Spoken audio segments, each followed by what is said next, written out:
Welcome to Cannabis Roundup, presented by Outlaw Technology. I'm Hans Dietrich. And I'm Brie, and each week we speak with the companies in the trenches of the seed-to-sale process. And our guest today is Chris Vining, co-founder of The Goods, a dispensary in Somerville, Massachusetts. Hey, Chris, great to meet you, and we're happy to have you on the show. Welcome. Thanks for having me, Hans. Looking forward to the conversation. Chris, we want to try and learn all we can about you and about The Goods, your thoughts on the cannabis industry, particularly as it relates to Massachusetts, in the time we've got. But to get started, tell us a little bit about you, about what you did before cannabis and how you got into cannabis. That's a loaded question, but it always is. Came through, entrepreneurial endeavors, had seen the cannabis industry here in Massachusetts start up in, 2016, 17, 18. I had been working in some medical technology startup worlds, found myself, very aligned with the cannabis entrepreneurial endeavor. Wanted to build a company that we could be very happy to kind of bring to a community. With my co-founder, Alex DeGroot, we decided to go towards a retail license as part of a full vertical plan. We targeted Somerville and were able to secure a very prime location right here on Elm Street in Davis Square, Somerville. It's a bit of a unique environment out in front of our store window. And we saw that as an opportunity. We really wanted to optimize the relationship between an independent retail environment and the community that hosts us. And we kind of see that through the entire life cycle of our business. We want people to have the consistent experience, have somebody there to provide recommendations so that they can feel better about the products that they leave our store with. And then in the front end, as what we put out into the world, we really wanted a community first type of engagement. We've got a 250 square foot community enhancement room, or a community room is what we call it. We've had a number of great events in that space. Additionally, we've got 2 street-facing windows where we really highlight the core values of our business, as well as a local or cannabis nonprofit that's doing great things in the community or in the industry. We really saw that as a value-add component of our business, was the ability to have that dedicated space and a street-facing window, which is essentially a giant billboard for local nonprofits. Like Arts at the Armory right now is in there, and they've got a couple of great shows coming up here in and around Somerville over the summer. Cool. Davis Square is definitely a prime location. How did you score that? I mean, are you from Massachusetts originally? Or Born and raised in Massachusetts. Went directly to the owners. Being for the entrepreneurs listening, like, don't go. For our success, we knew that we needed to create relationships, and we did that. We went, knocked on the owner of the building's door, pitched him on why we were the right group to select for this prime piece of real estate.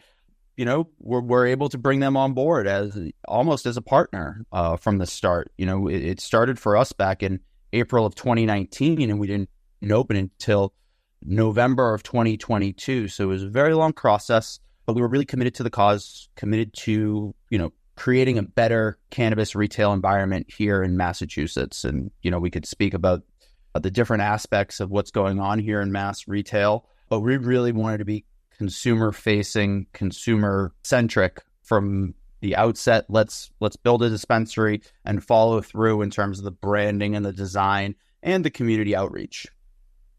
So from 2019 to 2022, so tell our listeners, we know, working with folks in Massachusetts, but, a lot of stuff changed in the local market there in those 3 years. What was that like for you guys, kind of starting in with your expectations and then where you ended up by the time you were able to get the doors open?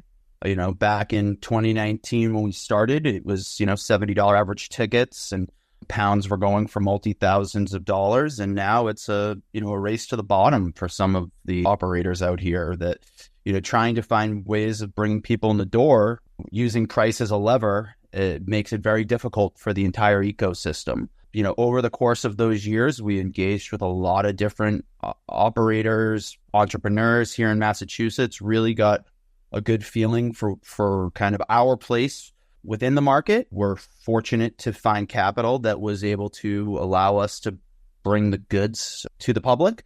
But it's a long, hard battle. Those first 18 months, everything was at risk. We weren't sure if the municipality was even going to approve us. I think that, they're happy in retrospect that they did. We wish it would have happened faster, obviously. But I think that, from my perspective, sitting here as a cannabis operator in Massachusetts, I think we all need to be, cognizant that past performance is going to be indicative of future results. And I think we're a great test case for that. Now, I understand that before you actually opened up and while you were getting ready to, you really did a lot of research. So you did a lot of travel, checking out other dispensaries in other states. What did you come back with? Where did you go? And what did you see? And did you get any good ideas from that? We did. We got a lot of great ideas. We went out to California and Oregon in May of 2021, toured somewhere between 30 and 40 dispensaries over the course of 4 or 5 days. And the thing that really stuck out to me was that, a lot of these, especially in San Francisco, you see a lot of great cannabis locations. You see a lot of great brands. You have some positive consumer experiences, some, I wouldn't say negative, but not as enhanced customer experiences.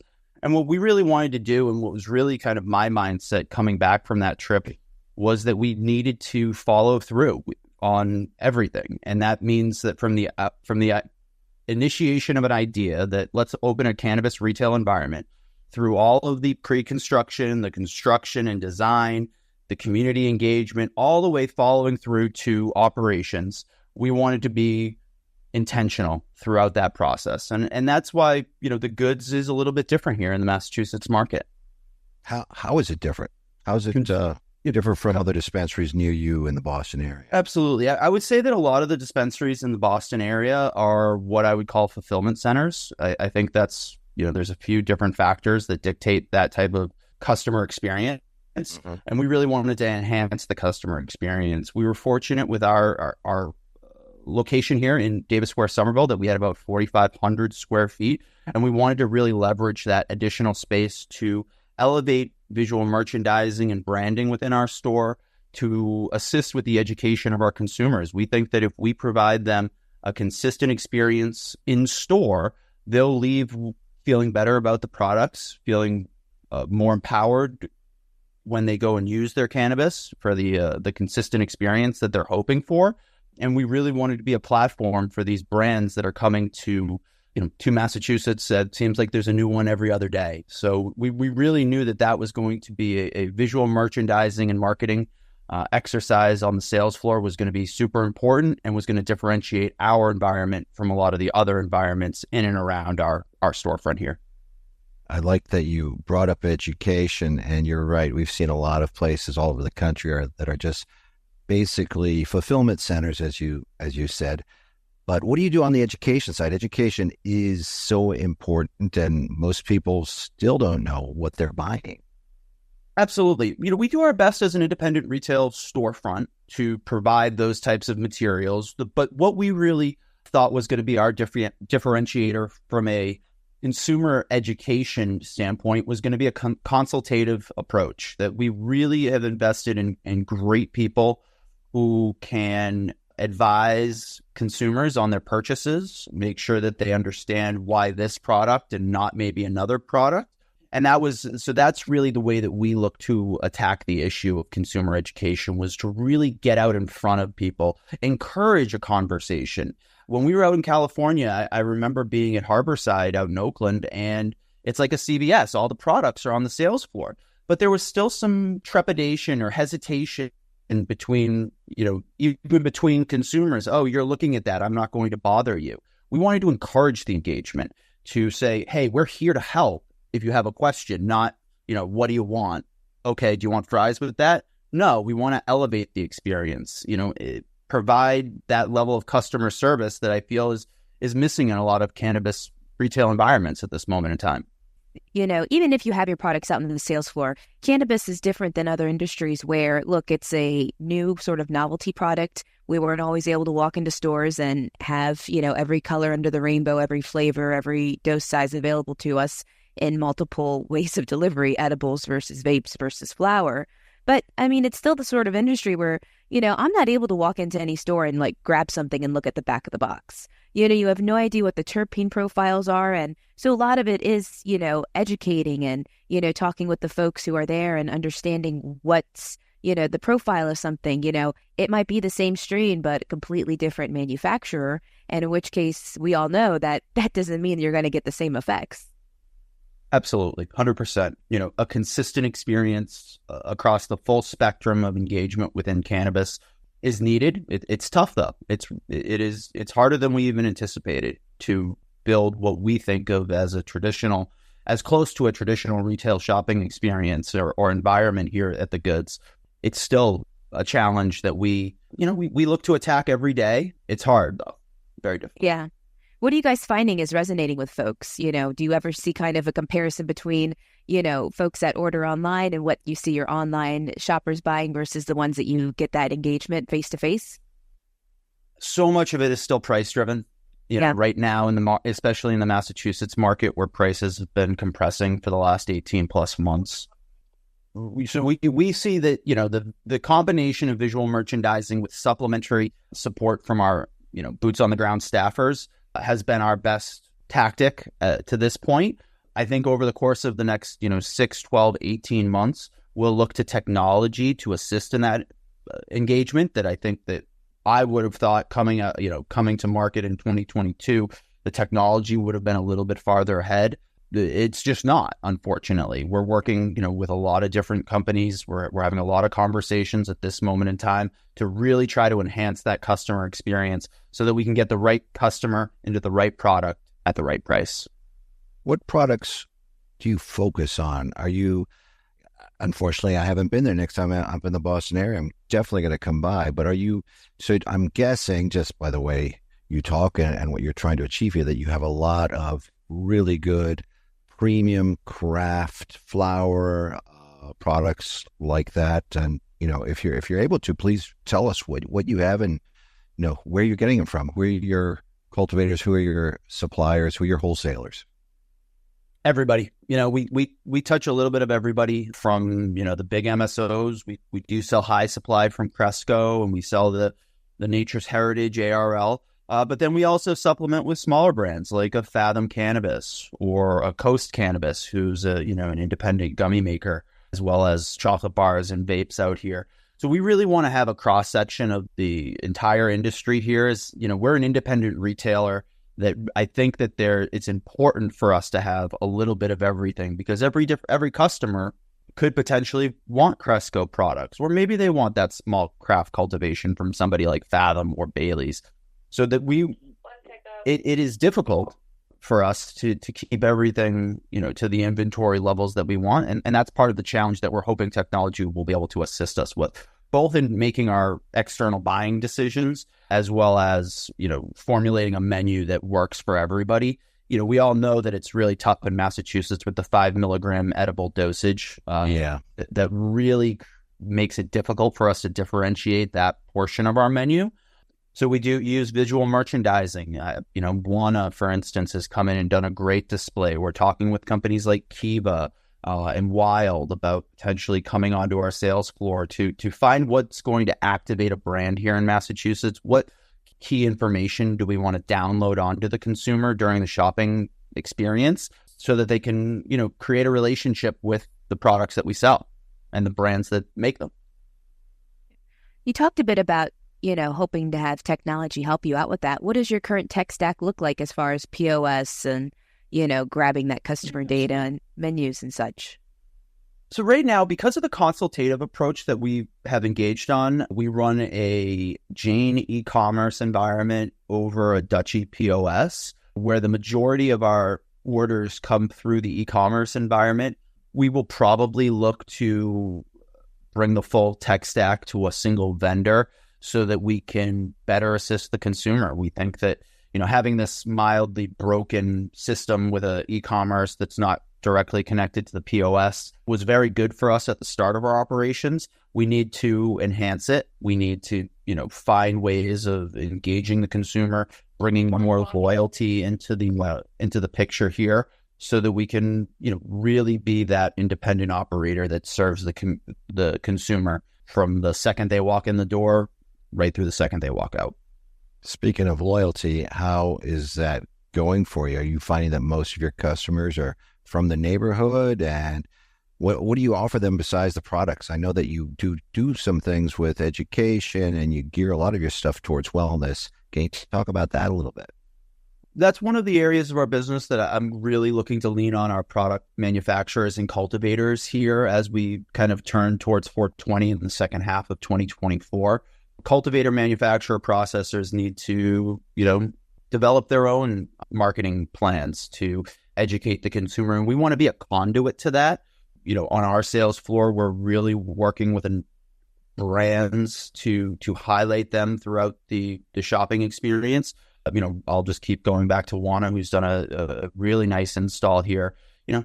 3 or 4 identifying characteristics about why Wana, giving somebody something that they can pick up. You mentioned reading the ingredient labels. That's something that I think we've been very successful at, having dummy packaging with no THC in there on the sales floor so that the consumer can pick it up and engage with it. And I think that technology will just allow us to enhance that even further. For the customers that want to be part of our loyalty program, we'll be releasing a new program here in the next month or two, as well as, that enhancement of technology will allow us to serve the consumer better. A lot of people come in and ask, what did I get last time? Well, having an integrated tech stack, I think will allow us to really come closer to hitting the vision that we looked to when we started the store. That's fantastic. Having been so I reside in Virginia, where we have no adult use market. We have medical only. All of my dispensary experiences are, supporting customers and partners in states like Massachusetts, Michigan, when I go out there for visits. It's nothing's more discouraging than going into a dispensary and selecting off of the online menu on an iPad when I think to myself, well, I could have done this from my cell phone and, saved my time. But, so I think the community engagement part is great. And it also sounds like when folks come into your dispensary, you guys are trying to move away from that sort of business model. But you also mentioned before that you've got dedicated space for your local nonprofits. So what's that look like for folks visiting your store? So that starts at the street-facing window that is, sees tens of thousands of people on a bright sunny day. We know that because of a traffic study we had to create as part of our local application process. So it really starts at the door. Here, wow, you just walked by a dispensary and it has this great nonprofit engagement at the front window. And then as you come in, you'll see a ton of different posters. Our digital screens will rotate into nonprofit engagement. In the lobby, we had a group called Second Chances that we did a clothing drive for over the winter of 23, 24. And so that you can really see it right as you walk in the door that there's a commitment to community here at the Goods. Then as you go through the sales door, you'll pass by our community space that, is tough to get booked on a Monday afternoon, but it's there and it's very visible for people to see that there is the opportunity. If you have a nonprofit or local group, there's space available to you. And then our staff actually get involved with some of the work that we do. They recently another, I'll just keep saying, Wana, an engagement with Wana, we voted on a nonprofit to hopefully make a donation to here in the coming weeks. So, we're really forward with that community engagement. And, it's a part of our business that I think will only, we're just at the starting point. I think you could see more engagement from an independent retailer like us and some of the community activities that I think that we'll be able to do here in Somerville starting in the summer of 2024. That's great that your staff gets engaged with the nonprofits and some of the programs. How big is your staff? You've got quite a big dispensary, but how big is your staff? It's about 20 people, a little bit less. It's retail, so that we do get some turnover, and that's totally natural. We've been fortunate to have some staffers with us since we started back in November of 2022. And, it's a combination of people who have been here for a long time and people who are just coming through on a short duration. We wish that it was easier for us to bring on staffers just because of the compliance nature, it can take anywhere from 2 to 4 weeks to bring on somebody new. So, very fortunate that we've had, some OG staffers who have been with us since the start. It's been such a pleasurable experience learning about the people that work for us and work with us. That's one of those little things that you don't realize when you start the business is how you're going to feel about the people that work for you. That speaks highly of you and the goods that you have. Some staff that have been there since the beginning. They are OG, even it's only a little bit over 2 years. It's in this industry, we see how often people move around, particularly on the retail side. Saying that, though, one of the really difficult things that we've seen throughout the industry is this: when people do transition from another job or leave, the tech stack suffers because, like you were saying, the onboarding takes so long. But if the people don't own the tech stack, or the managers and the owners of the retail facility or cultivation facility, processing, whatever, don't own the tech stack, people don't know how to use it, and it just sits there unused. So taking ownership is key. How do you ensure that happens with your people? Yeah. And I think that a lot of this will come from the transition on our tech stack that we talked about earlier, that, a requirement for better training materials is something that I'm going to be very much pushing for as we make a decision between, one of the various tech stacks that are available to us. That we need to make it easier for somebody to learn how to do this job so that we can focus on the important parts, which is, learning learning the products so that you can knowledgeably have a conversation, presenting upsell opportunities to the consumers and launching new products. That if we're not bogged down by trying to understand how to move some of the products, some of the manual testing inputs that need to go in on the back end in our vault, we can really focus on that consumer experience. And that's what I think is more fun than entering testing data into a POS or a e-commerce catalog. Absolutely. We'll have to talk offline about that, because that's a lot of what we do. We help take away a lot of the drudgery in all of our systems. We try to make as easy, and we like to say stoner proof as possible, so that they can concentrate on their other responsibilities. I mean, stoner proof. I mean, I kind of push back at some of, this isn't a stoner business. This is a sophisticated, consumable business. Yes, it is. We're trying to elevate ourselves within this ecosystem to show that, if you think about the consumer and you think about your staff in a very professional manner, I think that you can be very successful in this industry. Nobody does this on purpose, but, people get into this industry without kind of understanding how the business is actually going to operate in practice. There's a lot of theory that's discussed that we really sought to elevate and position the goods as a cannabis authority that cares about its consumers. That's what I really want to take forward as we look to grow. I almost want to be like cookies, but for adults. No, that makes sense. And this business is a business. And I think a lot of places, well, especially when it was first getting going, people were coming in, not being used to compliance, not being used to all the regulations. And everybody knows now this is one of the most regulated industries ever. So that's why we use the term stoner proof. Nothing disparaging. Hey, it's the business we're in, but everything, so many of these systems that are out there are way overcomplicated and do things that you don't really need, and they don't do some of the things that you absolutely need that should be easy. And that's what we try to do. The tech stack is just a component of what we're looking to do here as we move forward. It's really, for me, going to be about creating kind of KPIs and the drivers of the business at the top level, and then allow the things below those KPIs to serve the mission of the business. And that's kind of the next evolution is data-driven decision making. And we're excited for that opportunity as we look to make some changes around here. So, Chris, I'm interested to hear from you. Looking to the future, we've talked about, you mentioned that you guys are looking at going vertical. What's sort of next for you guys, and what do you guys kind of see for yourselves as your business expands? And then what would you like to see overall for the market as it, goes into this, as we go into 2024? What changes would you like to see to Massachusetts? So the biggest change that I'd like to see in Massachusetts is the dosage limit to be expanded. I think that we need to go to 25 milligrams in a single dose edible. And the reason for that is the differentiation on the sales floor. I actually stand on the sales floor with customers, engaging with them. It is hard to have a conversation when everything's 5 milligrams. So that's something that I would love to see. I'd also love to see the social equity fund get distributed or envisioned in maybe a different manner than a lot of people might think. I have my 2 cents on how to successfully run one of these businesses. And, while I know that the social equity fund has a lot of great things behind it, I think that we need to have, the practice of how these funds are going to be distributed. If we have a goal, what's the goal and how do we get there? Instead of, kind of guessing, I think we have enough real world experience out here in the marketplace to maybe affect some change. There's enough data now to make better decisions. Absolutely. No doubt about that.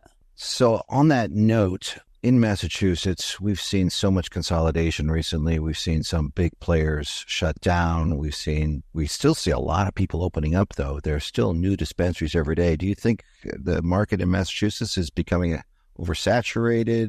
Where do you see that going? That's a great question. I think that, these companies were built on projections that likely don't exist anymore. A realization of what these independent retail locations, especially on the eastern side of Massachusetts, are actually going to do now that the market is, more mature. That's the big issue. Some of these companies that are able to kind of change some of their cost structures or cost centers will be able to evolve and adapt and hopefully grow. But unfortunately, I think that some of these businesses, and for a number of different reasons, you might just not be able to make it to the other side. That's the unfortunate reality. If your business isn't doing 100 retail transactions a day, I don't know how you're going to stay in business for very long. And do you see federal legalization, if it ever happens, affecting that? I mean, we've got a lot of thoughts on that, but I'd like to hear yours. I don't think about federal legalization in this moment. It's too big and bring a number of different changes to the marketplace. Hopefully that some of these, safe banking and rescheduling, I think those are more realistic to think about how they'll affect our business. And, I say that the more ways that we can be considered a traditional retail business, the better. I don't think that federal legalization is the answer to the problems. I think that states are going to need to, figure out their marketplace, because I think it's going to be 50 nation states for the foreseeable future.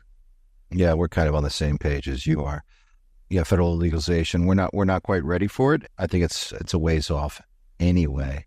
But on that note, we've actually gone through a half hour very, very quickly here, but we still want to cover a couple more things. First and foremost, absolutely, what are your social media handles? How do people contact you? So our social media handles is thegoodsforall.com. That's our website. And at thegoodsforall is our Instagram. So it's thegoodsforall.com is our website, and thegoodsforall on Instagram is our social media. And we end every episode with the same question. I gave you a heads up on this, Chris, so I hope you're ready. Brie, would you please do the honors? Yeah, Chris, so we'd love to know who your favorite outlaw is. So this is, do we have an extra minute here? Because... Yeah, we got time. I don't have a favorite outlaw. I don't like outlaws. I'm a good guy.